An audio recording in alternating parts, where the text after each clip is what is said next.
Hello नमस्कार प्यारे बच्चों, स्वागत है आपका एसएमजी एकेडमी के इस ऑनलाइन प्लेटफॉर्म पे। मैं मिस शर्मा और हम डिस्कस कर रहे हैं सैनिक स्कूल, नवोदय स्कूल और मिलिट्री स्कूल में जो आपका मैथ का पोर्शन रहता है इंट्रेंस एग्जाम के लिए उसको, और ज्योमेट्री का पोर्शन हमारा चल रहा है, टॉपिक टू टॉपिक चल रहे हैं बेटा। और ट्राइंगल का टॉपिक क्लियर करने के बाद में अब सर्कल को हमने स्टार्ट कर दिया है बेटा।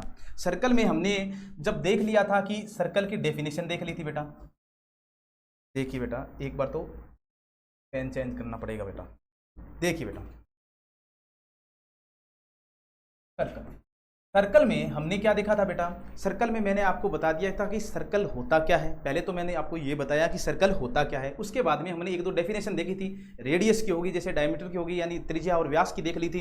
पहले आपको मैं लास्ट क्लास में जो पढ़ा था उसको रिवाइज करवा देता हूँ बेटा, एक डायग्राम से। हर चीज करेंगे, ज्योमेट्री में हर चीज कर रहे हैं बेटा डायग्राम से। ट्राइंगल का चैप्टर हमने किया था तो डायग्राम से ही किया था, साथ में लैंग्वेज भी लिखते हैं, लेकिन डायग्राम से आप समझने की कोशिश कीजिए बेटा। कंसेप्ट, मैथ का कंसेप्ट अगर माइंड में आपके सेट हो जाता है तो आपको लैंग्वेज की तरफ ज़्यादा ध्यान देने की जरूरत ही नहीं पड़ेगी बेटा। ठीक है, देखिए बेटा, हमने क्या देखा था कि एक सेंटर पॉइंट है, ये रेडियस है। लेकिन पहले तो आप मेरे को ये बता दीजिए कि व्हाट इज सर्कल। बेसिक सा क्वेश्चन है कि सर्कल होता क्या है। सर्कल क्या होता है बेटा? सर्कल होता क्या है? सर्कल होता है एक स्थिर बिंदु से किसी बिंदु का बिंदु पथ, किससे? एक स्थिर बिंदु से। A locus of a point equidistant from a giving point. अगर आपसे पूछ ले एक बिंदु का बिंदु पथ, एक स्थिर बिंदु से किसी बिंदु का बिंदु पथ ही क्या कहलाता है? एक स्थिर बिंदु से किसी बिंदु का बिंदु पथ ही क्या कहलाता है? सर वर्त कहलाता है, यानी सर्कल कहलाता है। यानी सर्कल क्या होता है? A locus of a point equidistant from giving point. ये गिवन पॉइंट, ये चीज आपके दिमाग में क्लियर हो जानी चाहिए। अब आपको ये चीज भी बता दी थी मैंने, लास्ट क्लास में हम डिस्कस कर चुके थे। रेडियस यानी त्रिज्या। रेडियस यानी त्रिज्या क्या होती है बेटा? रेडियस होती है distance from centre to distance from centre to circumference of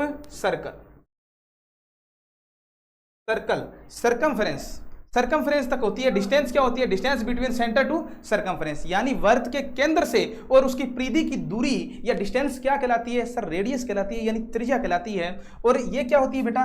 देखिए, ये आपको जो भी रेडियस मिलेगी सभी क्या होती है? इक्वल होती है। ये मैंने आपको बता दिया था कि नहीं बता दिया था? बिल्कुल। रेडियस और किसी भी, अगर आपको बोल दिया जाए बेटा, जैसे एक चीज, क्वेश्चन देखना बेटा, एक क्वेश्चन की सहायता से समझते हैं। अगर आपको कह दे 2 सेंटीमीटर का एक सर्कल ड्रॉ कीजिए, सर्कल ड्रॉ कीजिए, तो आप क्या करेंगे?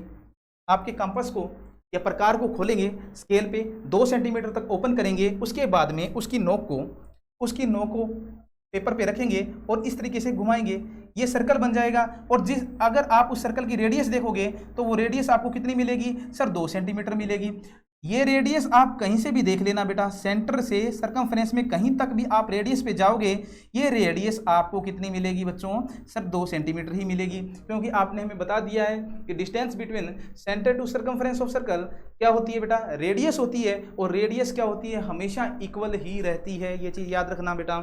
और किसी भी सर्कल को, अगर किसी भी सर्कल की फॉर्मेशन करते हैं या किसी भी सर्कल को ड्रॉ करते हैं, या आपको कोई सर्कल दे दिया जाए या कोई पैरामीटर दे दिया जाए और उस पर सर्कल बनाने के लिए कहा जाए, तो रेडियस ही होती है जिसकी सहायता से हम सर्कल की फॉर्मेशन कर सकते हैं, सर्कल की रचना कर सकते हैं या सर्कल को बना सकते हैं ऑन पेपर। चलिए बेटा, अब इसके बाद में आज हमारा जो कंसेप्ट रहेगा वो रहेगा बेटा definitions in circle. Definition in circle रहती है बेटा। जितनी भी डेफिनेशन आपको पढ़नी है सर्कल में, जितनी भी डेफिनेशन आप सर्कल में पढ़ेंगे, यानी वर्त में परिभाषाएं, वो सारी एक जगह आपके लिए इकट्ठी कर दी गई है भाई। ठीक है बच्चों, आपके लिए एक जगह में समेट के ले आया हूं। बस आप तो रेगुलर क्लास लगाइए और स्टडी कीजिए बेटा दिल लगा के, ताकि आप अपने लक्ष्य जो आपने निर्धारित किया है उस लक्ष्य तक पहुंच सकें। बस यही आपका एम होना चाहिए। जो भी मिल रहा है, जहां से भी मिल रहा है पढ़ने को, आप पढ़िए बेटा। क्लासेज आपको रेगुलर मिल रही है, अगर आपके पास बुक भी है प्रैक्टिस के लिए तो आप प्रैक्टिस भी कीजिए, क्योंकि आपका एग्जाम अब जनवरी फरवरी में कंडक्ट होता है, तो लगने वाला है एग्जाम, इसलिए आप क्या करिए बेटा, जहां से भी आपको मैटर मिल रहा है एजुकेशन से संबंधित जो भी आपको मिल रहा है आप उस पर लगे रहिए बेटा, ठीक है। चलिए बेटा, सबसे पहले डेफिनेशन आती है आपके सामने, व्यास यानी डायमीटर।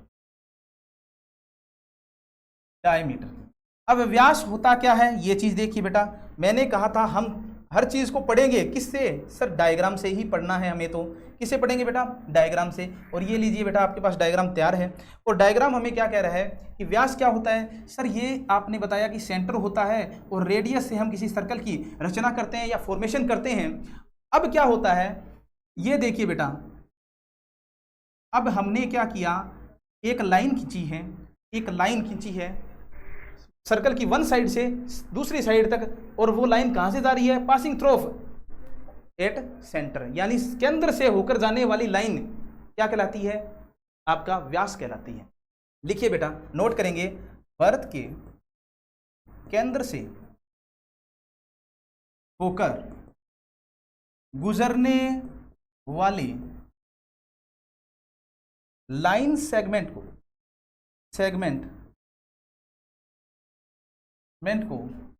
वृत्त का व्यास कहते हैं। क्या कहते हैं बेटा, वृत्त का व्यास कहते हैं। ये चीज तो आपके माइंड में सेट हो जानी चाहिए भाई, ठीक है सर, ठीक है, वृत्त का व्यास कहते हैं, इतनी चीज क्लियर होगी।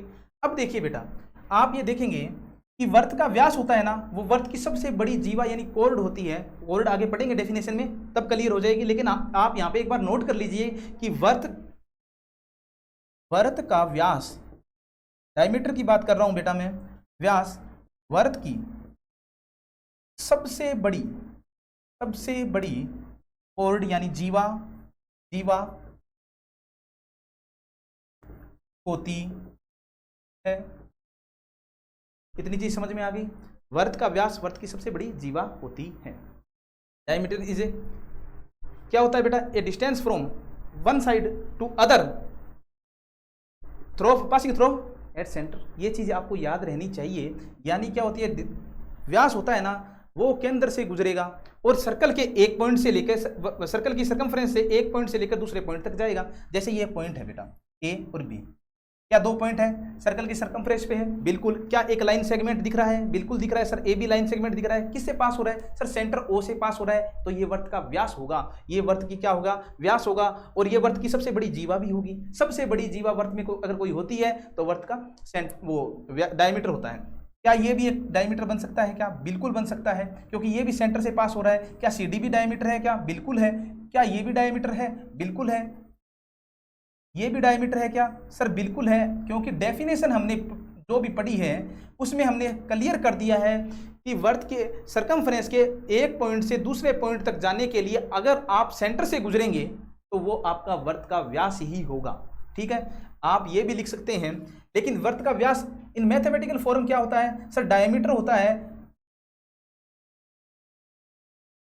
2 गुना किसका सर, रेडियस का। रेडियस कहां तक होती है सर, ये रेडियस है, ये क्या है सर, रेडियस है, और ये क्या है, ये भी एक रेडियस है, यानी यहां से यहां तक एक रेडियस है, ओ से बी तक भी रेडियस है, ओ से ए तक भी रेडियस है, और दोनों को ऐड किया तब आपका डायमीटर बना है। इसका मतलब डायमीटर क्या होता है सर, 2 गुना होता है किसका, रेडियस का। समझ में आ रहा है, डायग्राम की सहायता से आप समझ पा रहे हो। चलिए बेटा आगे हम चलते हैं, इस व्यास के कंसेप्ट में कुछ बातें रह जाती है, वो देखिए, डायग्राम लेंगे फिर से।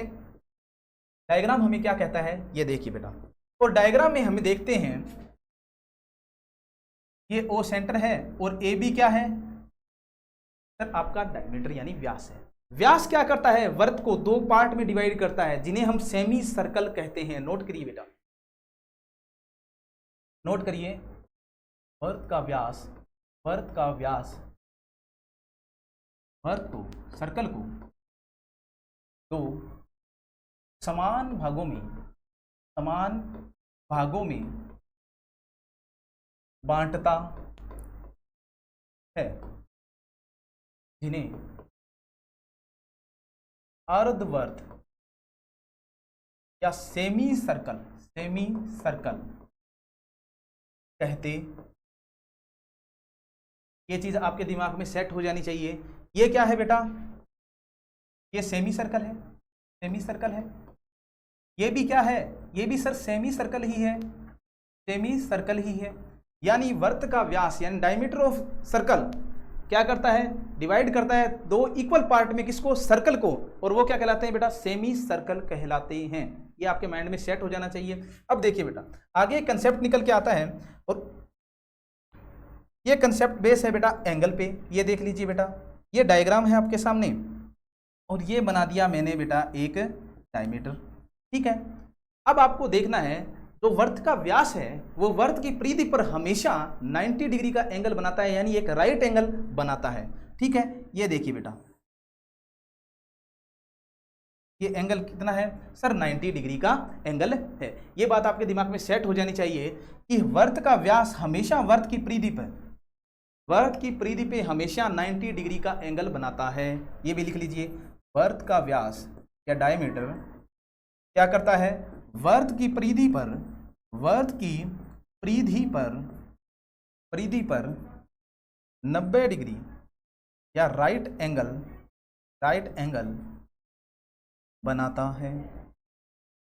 है। ये चीज समझ में आ गई, ये चीज आपको समझ में आ गई क्या, इतनी चीज क्लियर होगी। व्यास की जो चीजें हैं वो आपकी क्लियर हो गई क्या, वर्त का व्यास किसे कहते हैं, ये चीज क्लियर होगी। व्यास की मैथमेटिकल फॉर्मेशन क्या कहती है सर, डायमीटर होता है 2 गुना किसका सर, रेडियस का, ठीक है। वर्त के केंद्र से होकर गुजरने वाली लाइन सेगमेंट को वर्त का व्यास कहते हैं, बिल्कुल सही बात है, ठीक है। वर्त का व्यास हमें वर्त की सबसे बड़ी जीवा होती है, बिल्कुल सही बात है। कोण सबसे बड़ी होती है। हमने कहा वर्त का व्यास वर्त को 2 इक्वल पार्ट में डिवाइड करता है, ठीक है, ये सेमी सर्कल कहलाते हैं। और वर्त का व्यास वर्त की परिधि पर हमेशा 90 डिग्री का कोण बनाता है, ठीक है बेटा।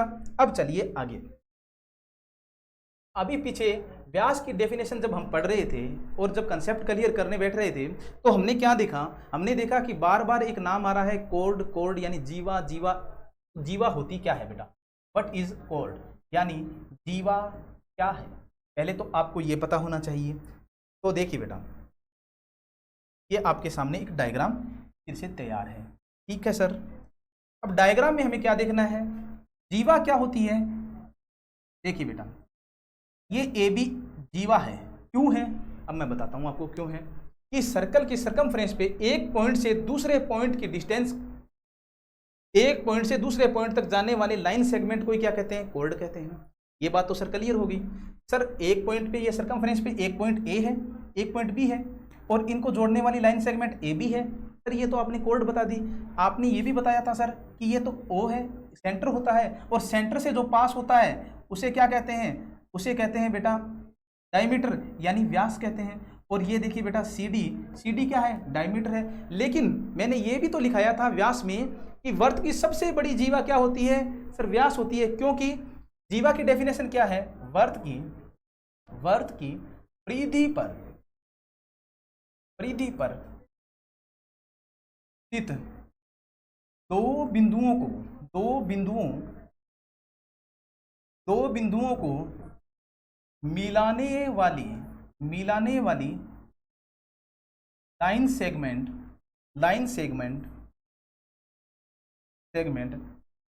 वर्त की जीवा कहलाती है, ठीक है। वर्त की परिधि पर स्थित 2 बिंदु है कि नहीं सर, ए और बी वर्त की सरकमफ्रेंस पे है, इनको मिलाने वाले जो भी लाइन सेगमेंट होगा ए बी वर्त की क्या होगी सर, जीवा होगी। यहाँ पे लिख सकते हो ये ए बी क्या है सर, जीवा है यानी कोर्ड है, बिल्कुल सही बात है। लेकिन सर ए बी ये सी डी है सर, सी डी डायमीटर है, लेकिन बच्चों ये क्या है, कोर्ड भी तो है। क्यों है सर, ये देखिए पॉइंट देखिए, आपने बताया था कि सरकमफ्रेंस पे जो पॉइंट होते हैं इनको मिलाने वाला लाइन सेगमेंट क्या कहलाता है सर, कोर्ड कहलाता है। और ये सेंटर से होके जा रहा है इसलिए व्यास भी है। तो देखिए बेटा ये सी डी क्या है, सी डी यहाँ पे है, वर्त का व्यास भी है, और साथ में क्या है, साथ में ये कोर्ड भी है, और जो क्या है लार्जेस्ट यानी सबसे बड़ी कोर्ड है। इतनी चीज आपके माइंड में सेट हो गई क्या। अब आप मेरे को ये बताइए बच्चों, क्या ये कोर्ड है, बिल्कुल। ये भी एक कोर्ड है, बिल्कुल कोर्ड है।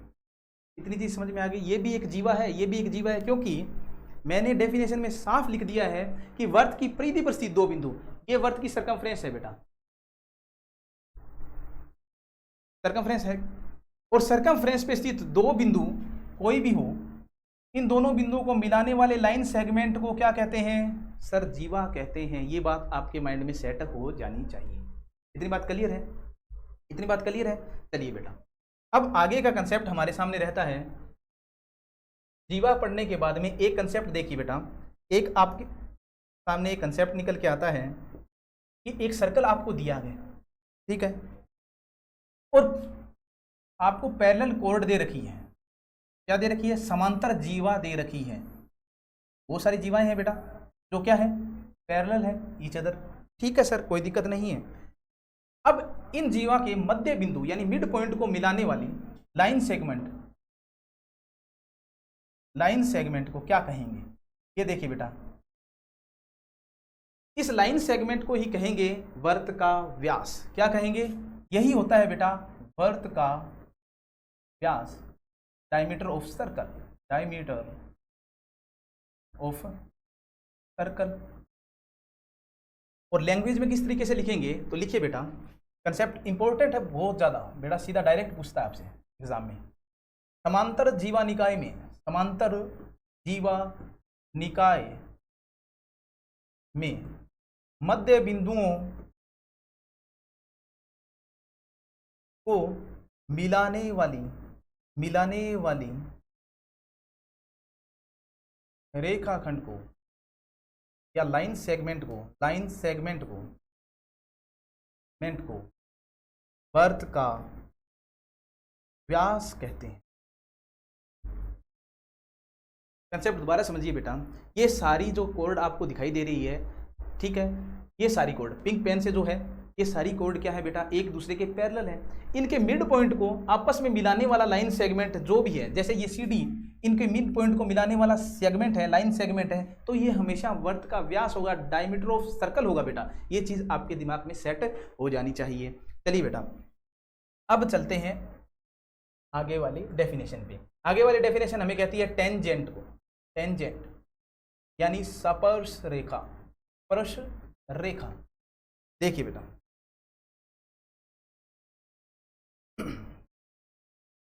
स्पर्श रेखा ये क्या होती है? पहले तो ये चीज नाम से ही पता चल रहा है, ऐसी लाइन या ऐसी रेखा जो सर्कल को स्पर्श करके निकल रही है एक सिंगल पॉइंट पे, वही होती है बेटा टेंजेंट यानी स्पर्श रेखा। डायग्राम से समझिए बेटा, डायग्राम से समझ पाओगे आसानी से। देखिए बेटा, ये आपके पास एक डायग्राम है, ठीक है, सर्कल का डायग्राम है सर, ठीक है, ये इसका सेंटर O है, कोई दिक्कत नहीं है, कोई दिक्कत नहीं है, ठीक है। ऐसी लाइन जो सर्कल को एक पॉइंट पे इंटरसेक्ट करती है, वही क्या होती है बेटा? टेंजेंट यानी स्पर्श रेखा होती है। इसका मतलब ये लाइन क्या है? ये लाइन ही है बेटा टेंजेंट यानी स्पर्श रेखा, ठीक है, समझ पा रहे हो? स्पर्श रेखा क्या होती है? ये लाइन जो इंटरसेक्ट करेगी सर्कल को किस पे? एट सिंगल वन पॉइंट पे, ठीक है। देखिए बेटा, ऐसी रेखा जो वर्त को एक ही बिंदु पर इंटरसेक्ट करती है, प्रतिच्छेद करती है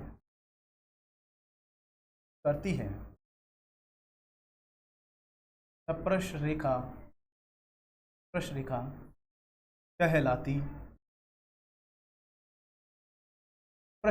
कहलाती है। ये चीज आपके दिमाग में सेट हो जानी चाहिए। अब मैं आपके सामने पूछता हूँ बेटा डायग्राम बना के कि आप मेरे को बताइए, क्या ये एक सर्कल है? क्या ये भी एक स्पर्श रेखा है? ये भी एक स्पर्श रेखा है कि नहीं है? ये भी एक स्पर्श रेखा है कि नहीं है? एक स्पर्श रेखा ये है कि नहीं? एक मिनट, ये भी एक स्पर्श रेखा है कि नहीं? यानी सर्कल को एक ही पॉइंट पे स्पर्श करके या इंटरसेक्ट करके निकलने वाली लाइन को क्या कहते हैं बेटा? टेंजेंट यानी स्पर्श रेखा कहते हैं। ये आपके माइंड में सेट हो गया। चलते हैं बेटा आगे की डेफिनेशन हमारे पास आती है, ठीक है, यानी छेदक रेखा। अब ये देखिए,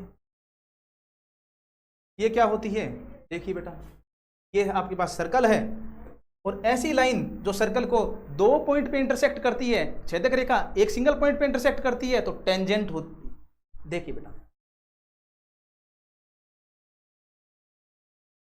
ये क्या है बेटा, यही है छेदक रेखा।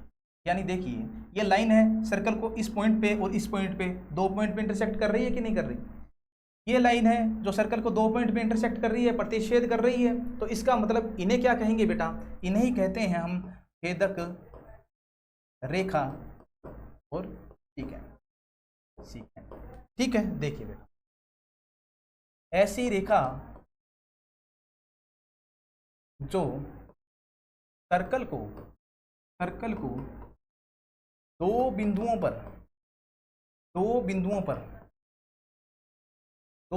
पर इंटरसेक्ट करती है,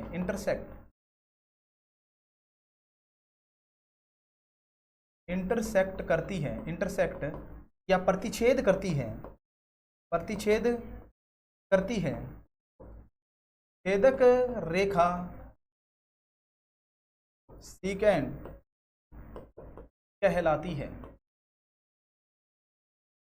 कहलाती है। अगर एक पॉइंट पे इंटरसेक्ट करेगी तो क्या कहलाएगी बेटा, टेंजेंट कहलाएगी। और जब 2 पॉइंट पे इंटरसेक्ट कर देगी तो क्या कहलाएगी सर, सीकेंट कहलाएगी, यानी छेदक रेखा कहलाएगी। इतनी बात समझ में आ गई। चलिए बेटा, आगे की डेफिनेशन है हमारी चाप की। चाप यानी आर, ये क्या होता है। चलिए बेटा, हमारा पैटर्न रहता है डायग्राम से समझने का। चलिए बेटा, डायग्राम से समझते हैं। सर ये एक सर्कल है, सेंटर ओ दिया हुआ है। क्या होता है, आर्क क्या होता है सर, एक पोर्शन होता है किसका, सर सर्कल का ही। A portion of a circle क्या कहलाता है, आर्क यानी चाप कहलाता है। देखिए बेटा, ये जो पोर्शन दिख रहा है आपको, ये क्या कहलाएगा, ये देखो बेटा, ये जो आपके सामने है व्हाइट पेन से जो मैं बना रहा हूं बेटा, वही क्या है बेटा, आर्क है। क्या ये सर्कल का पार्ट है, बिल्कुल सर, ये सर्कल का पार्ट है। तो क्या होगा, चाप क्या होता है, चाप वर्त का ही एक भाग होता है। ये चीज आपके दिमाग में सेट हो गई। चाप क्या होता है सर, वर्त का ही एक भाग होता है। ठीक है, अब देखिए बेटा, इतनी चीज आपके माइंड में सेट हो जानी चाहिए। चाप क्या होता है, वर्त का ही एक भाग होता है। अब एक डेफिनेशन आपके सामने आ रही है यहाँ पे, जिसे बोलते हैं परिधि यानी सरकमफेरेंस।